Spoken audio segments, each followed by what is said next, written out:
my company, I work for Cox Automotive. You may not know Cox Automotive by the big name. It's local, but you might know us for things like Kelley Blue Book, Auto Trader.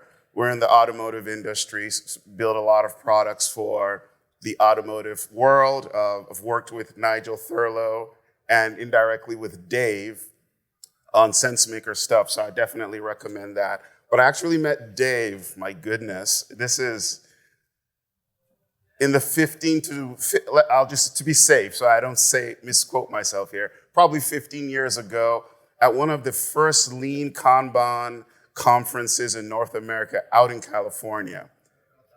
Yeah, I met you there. And the question I asked him at the time, because he was somebody whose work I was following, he doesn't remember this, was where would he place Agile and Lean in the context of the Cynefin framework at the time? So followed his work, encourage you to follow his work, a thought leader in this space, and someone I think his material helps us all. I'm here today because we all work or are trying to work in organizations, right? Maybe I'm the only one then. Like, I can't do this if there isn't any engagement. Like, I would just quietly go and sit down and listen. So, yeah, so seeing differently at work, acting in systems that don't see what you see. Of course, systems don't see in a literal sense, and I wouldn't take seeing here too literally, but it's really dealing with the fact that, especially now with AI, the way people tend to look at the world and tend to act based on whether it's beliefs or just the things they hold true has become quite interesting. And this is something I'm seeing every day at the front lines and working through it. So I want to talk about how we can survive in this sort of situation, or maybe even thrive if you think about it. So I am of Nigerian heritage, first generation American, but my parents are Nigerian educators, longtime educators, and I come from the Igbo tribe. That's my origin. And we speak in proverbs all the time. In fact, one of our famous novelists, Chinua Achebe, in one of his books wrote that the Igbo man, like proverbs are like palm oil that we use to eat food. So it's just part of it's part of living. In fact, you're not considered a full Igbo man if you can't slide in a proverb or two as you just talk. You just have to speak in this symbol. So it was interesting to listen to what Dave was saying earlier. But one of our most common proverbs, and this is the challenge translating from one language to another, because I often feel you lose the essence when you do a translation into English. But here we have a saying that goes that when a person wakes up, that's their morning. Okay, when a person wakes up, that's their morning. And the implication is that when you discover something, that's when things start for you. In the previous talk, you might have been exposed to ideas that you've never heard before. Well, that was your morning. You just woke up, like Dave just woke you up with whatever he showed you. And when this happens, we now face this tension, and this wasn't planned. I didn't know. I knew, in fact, I had forgotten Dave was actually going before me. The schedules kept changing, right? So I think this was great. What stands out to you about these images? What's the big things about these images? They're logos of pretty popular companies. One chocolate. We've spoken about chocolate today, and one in logistics and supply chain. Yes, sir. They've got what? Hidden images. Is that what you said up front and I didn't hear you? No, okay. They've got hidden images. What are the hidden images? What's in the Toblerone? A bear. Do you see the bear? I don't have a pointer here, but you see the bear? What's in the FedEx logo? The arrow. I remember the first time I showed the FedEx arrow to my kids. From that day on, that's all they ever saw when they looked at the arrow. Because when you see something new, you all of a sudden can't unsee it. Like, I don't drive past a FedEx van or whatever and not see the hidden arrow anymore. Or when I'm traveling and I'm in an airport and I go into their duty free and I'm looking at the chocolate that they have, I see the hidden bear. So once you see something, it's very difficult to unsee it from that point on because it's right there. And for those of you who just had your aha moment, because I still see some people saying, where is it? Where is it? Well, once you find it, you're never not going to see it anymore. It's always going to be there for you. So what do you see? What we see are situations that are messy, not holding still, continuously shifting. Some might call them complex. But in organizations, people tend to, at least the organizations I interact with and people I work with, often get a little rigid when certain words are used. These are words that they find a little bit more comforting. Conversation for another day. But when we see these situations when they're not messy, holding still, and continuously shifting, we find out that we interpret what's going on differently from everyone else. You see a situation, it's messy, it's unclear, it's shifting, and you go in thinking, hey, we need to probe, we need to learn what's going on here. I think Dave might use the term safe to fail experiments or something like that, right? We try to apply those. But then everyone else, it seems like we're working with, says no, we're not going to do that. We're going to come up with a plan right now. We know exactly how things are going to work, and this is what we're going to do. How many people are in the middle of an AI transformation of some sort? How many people feel like you have a deterministic plan where somebody feels like we've all figured it out? Yes, no, not yet? Okay, that's actually good. How many people have worked on projects where people went in with a fixed plan, thinking they knew exactly how things were going to unfold? Okay, I see some hands go up. So predominantly, and I've used projects, I've used transformations, but this is what we commonly run into. We see a situation as messy, uncertain, and shifting, but people see it as something we can predict and we can wrap our arms around. And we just don't have disagreement.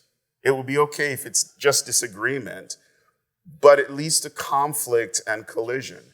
Because now the way you're making sense of what's happening is very different. And the way we make sense of things, in many cases, informs the way we act in those situations. So how we experience the situation, and when we see the situation differently from everybody else, is not without consequences. It has impacts. You see differently, and that is a problem. Because everyone else wants to go down a certain, maybe very predictable, deterministic path, and you're saying, no, I think there's a lot we don't really know in this situation. We should take a different tact. It's been said that when you change the way you look at things, the things you look at change. This statement is attributed to a whole bunch of people, so it's kind of hard to tell who actually said it, but it does seem like somebody said it. And so what happens is you want to speak with conditionally, with nuance. You don't want to be as certain, but everybody else wants clear directness and certainty. Which type of language, which type of statements do you find people prefer in your org? Statements to the right or statements to the left? To the right. We desire, we crave certainty. We want directness. Why are you hedging? Just give me a date. Tell me when it will be done. What do you mean? We've done all this work. But you see the situation differently from everybody else. That leads to tension. That leads to conflict. But I want to be careful here because we all default to certain frames. We default to certain ways of looking at things based on our history, environment, experience, and a whole bunch of other things. Some of you are going to leave here today. Some of you will leave after the first talk that Dave gave, looking at the world very differently. And you're privileged because you've been exposed to new information that your peers and others don't have. So we need to recognize that the way we see isn't because we are just better people. It's just we've had the opportunity, we've been privileged to be in environments or situations or live through experiences that maybe challenge the way other people see. I often say, you learn if you're not exposed to things outside of your organization, you end up learning what you only learn what matters in that organization. You only learn the way people like to see in that organization. And so this is why communities like this are extremely important, and we'll get to this, because you have an opportunity to step out of your comfort zone, change environment, and maybe change ways of looking at things. But not only do we default to these frames based on our history, our experience, the environment, we participate in reinforcing them. So we're not neutral. We're participatory in what's going on. Everything we do, every decision we make is potentially reinforcing certain frames. When somebody says, I need this at the end of the day, and you scramble to give it to them at the end of the day, you may think that that's a neutral act. It's not necessarily a neutral act. You're reinforcing that urgency that exists. And you may not even be aware of it, candidly. I often say, a lot of us just sleepwalk our way through our jobs without we don't really pay attention. We don't notice how we're participating in shaping the environment that sometimes we're even critical of. So I see differently. Everyone defaults to these frames, and we participate in reinforcing these frames. And a couple of these frames that are common, I'm sure we all recognize them. If we just threw more control at this, we'll be able to predict this. How many people have been part of situations where let's throw more, and I don't have anything against project or program managers, so if there are any in the room, please, this is not an attack against you. But how many of us have been part of situations where the solution was to throw more program or project managers at it? Or to increase the amount of status reporting we do, right? Or to double the number of meetings to stay on top of the thing. Am I saying things that resonate with people, right? If we just add more control, we'll make this more predictable. Or let's get in a room and align. And if we align, all risk disappears. Alignment is the risk killer in many organizations. Are we aligned? Yes. Nothing's happened to the risk. It's there. It hasn't gone away. And my favorite, as somebody who studies leadership, who has a passion about this, is leadership causes or creates or makes outcomes, right? Everything rises and falls on leadership, or so we're told. Right? So these are things, just examples of the way people see. And so this leaves you with 3 moves, ultimately, in my opinion. Or maybe 3 plus 1, we'll see. But you can comply, which is what we do probably most of the time, except you're Dave. You can resist, which few of us do, except you're Dave, right? He's already told us that today, so I feel free to say that. And so those 2 extremes exist. And there's a third option, which I think is really about navigating or maneuvering or whatever you want to call it, the situation. We'll spend a few minutes on that. But you need to choose based on the broader context.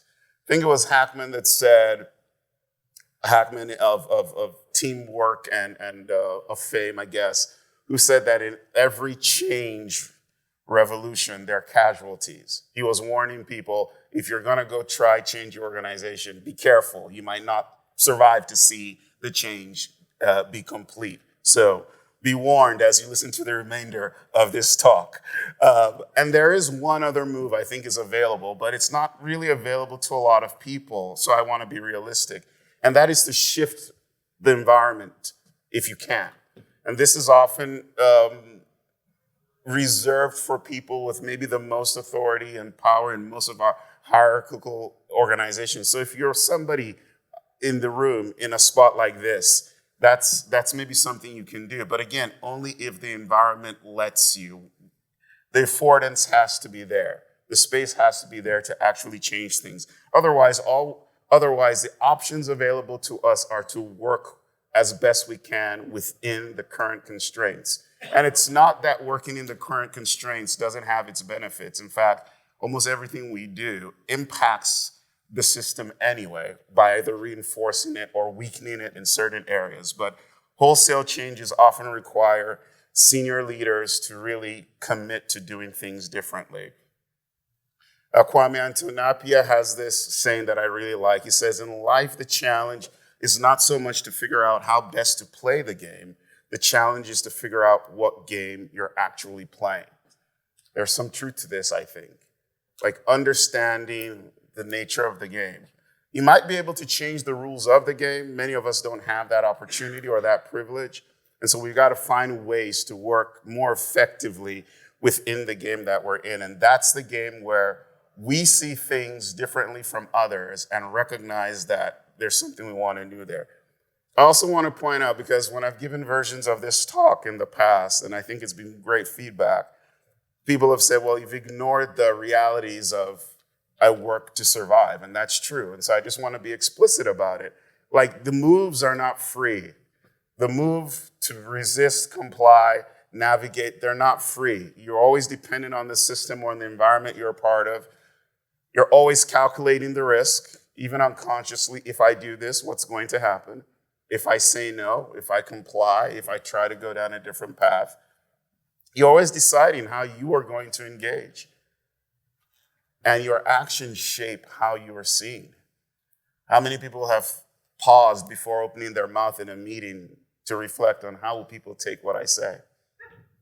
Yeah, that came out. It's true. Like, this is what happens. This is the reality. So navigation is not without consequences. The moves are not free. And so you need to be thoughtful about that.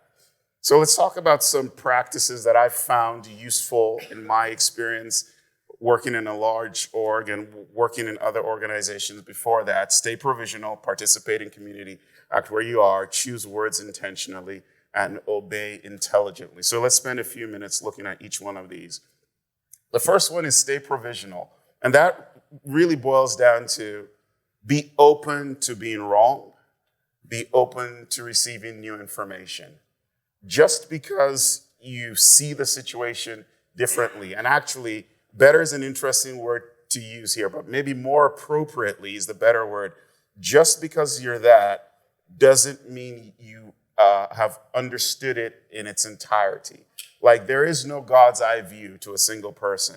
You can grasp more of the system, you can grasp more of the situation, but you can't grasp it in its entirety. So you must remain open to new information that can come to you from other people. I've sat in meetings where people who I know are not seeing the situation for what it really is have said things that have caused me to pause and say, yeah, there's something there. You're still way off, but you did say something that is valuable and that we can use. So you don't shut people off just because you recognize that they don't see it for what it is. And seeing differently doesn't make you superior. That's the one thing I think that's very important. It can be very tempting. You sit in a talk, you hear a complexity expert like Dave, you learn a whole bunch of things, and you go back to work and all of a sudden feel superior because I now have access to this information that nobody else in this room does. But what that does is it shuts you down from hearing what other people say. And people can sense when you feel you're superior. And your ability to influence, to engage, weakens or diminishes in those situations. I once had somebody tell me, we worked together for many years. I was a bit younger and a bit cocky. Maybe it's when I just met Dave, who knows? But anyway, the person told me after we had gone separate ways, she said to me, boy, you had so many good things to say, but you were so arrogant. So I never wanted to listen to you. She told me this like 10 years later. And I was like, missed opportunity. And so this is so important, in my opinion. Just because you see differently doesn't make us or you superior. Now, it can feel lonely when you're sitting in a room or in a context and you're wondering why nobody else sees things the way I see them. Why isn't anybody else making sense of this situation the way I'm seeing it? Why are we designing a program in a deterministic way as if we have everything figured out when it's clear that there's so many unknowns, there's so many variables that are going to emerge here, and we should really take maybe an incremental exploratory approach. Well, what I've found in my experience is very rarely am I the only one with those feelings in the organization. There are often others, except you work in an organization of two people, then maybe, hey, it's just you and the other person. But beyond that, if it's of any size, there are often others, and you want to step out of your comfort zone and go look for people. And this is the point about community. I think one of the things that is so undersold in our talks is, and maybe there's something to this in our broader society about being an individual, right? And the need for individual rights and things like that. But for those of us who have heritage in communities that are heavily, heavily communal, where you can't do anything without the approval of other people. And that has its downsides as well. I'm not saying that it's a perfect situation, but community becomes so important. It becomes so central. In fact, in those societies, the community or the society precedes the individual.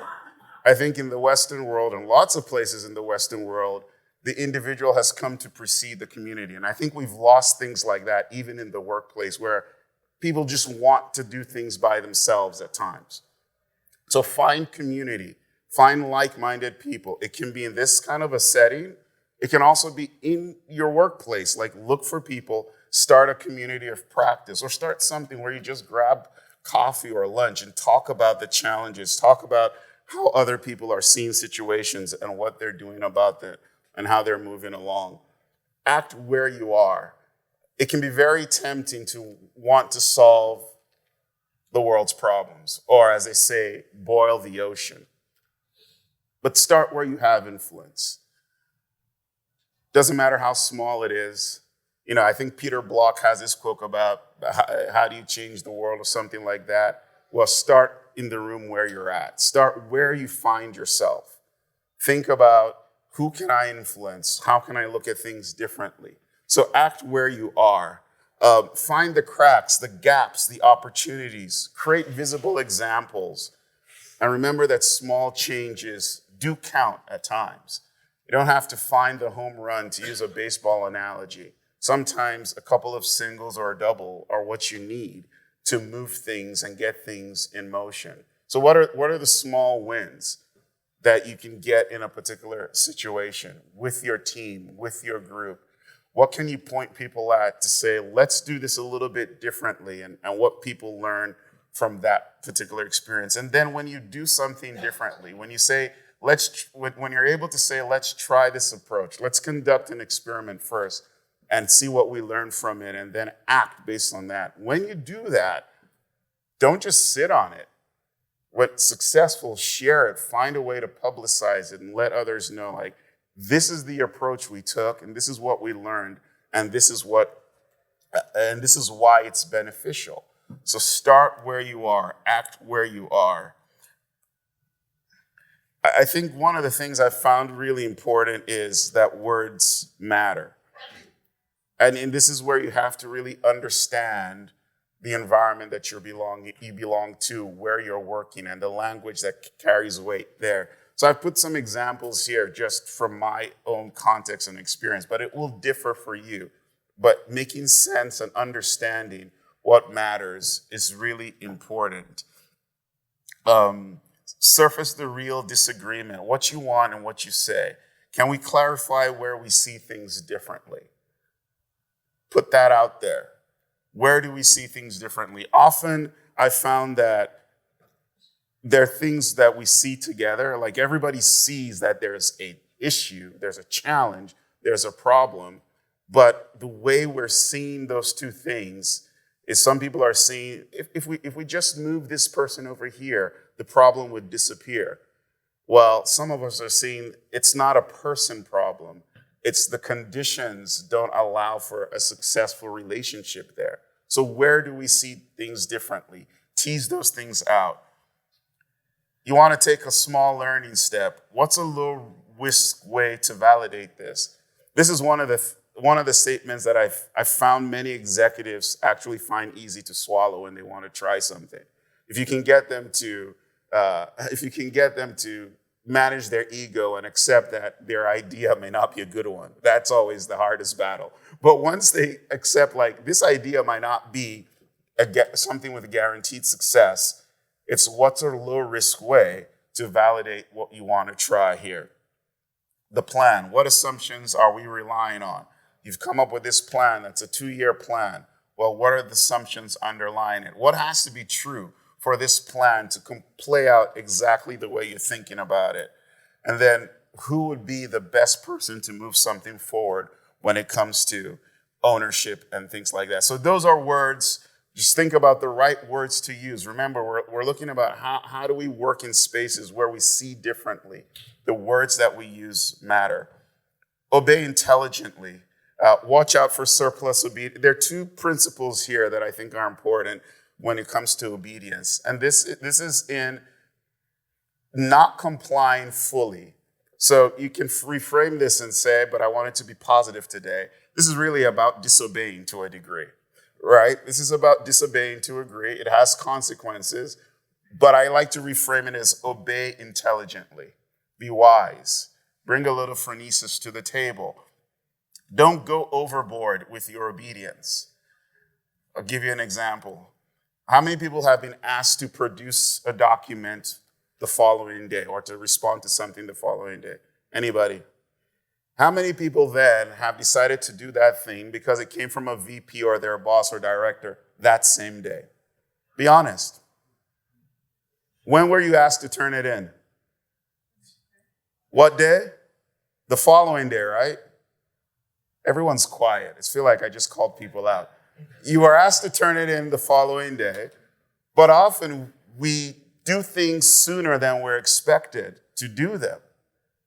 And we come up with all the reasons in our mind, for sure, but very few of us, I imagine, had nothing else to do, and so we just decided to do it. We probably reprioritize a whole bunch of things to get our boss's request in sooner than they expected. That's a classic example of surplus obedience. That's obeying beyond the expectations. And this leads to the second part. Expectations are not necessity. Just because somebody expects something doesn't make it necessary. And you need to be able to pause. And I think in our current climate of urgency, fast, productive, things like that, we don't even pause to check ourselves. We're operating in autopilot, and so we just do the thing. And so we obey to a fault, if I may. We obey to a fault, if I may. So some ways, this really boils down to slow down. You got to slow down. Delay when you need time to understand. Narrow the commitment.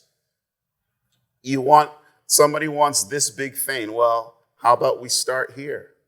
I see it differently from the way you're seeing it. We're not going to debate that we see it differently, but can we narrow the commitment? That allows me to make visible to you potentially what is missing. Reframe the ask. What problem are we trying to solve? This is a classic one. Everyone should use this one when you feel like we're not seeing things the same way. Bring it back to the problem, or what opportunity are we trying to take advantage of? Not everything's a problem. Sometimes it's about opportunities. Comply partially. Meet the intent, not the illusion. Surface assumptions. What must be true? We've talked about some of these things. Make uncertainty visible without dramatizing it. These are some ways we can intelligently obey or intelligently disobey, depending on how you want to think about it.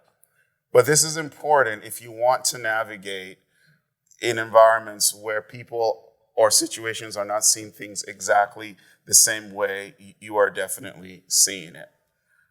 So as I wrap up, the closing thought is, how might you navigate seeing differently in your current situation? Based on what you've heard today, the things you've taken away, how might you navigate seeing differently in your current situation? Thank you for your time.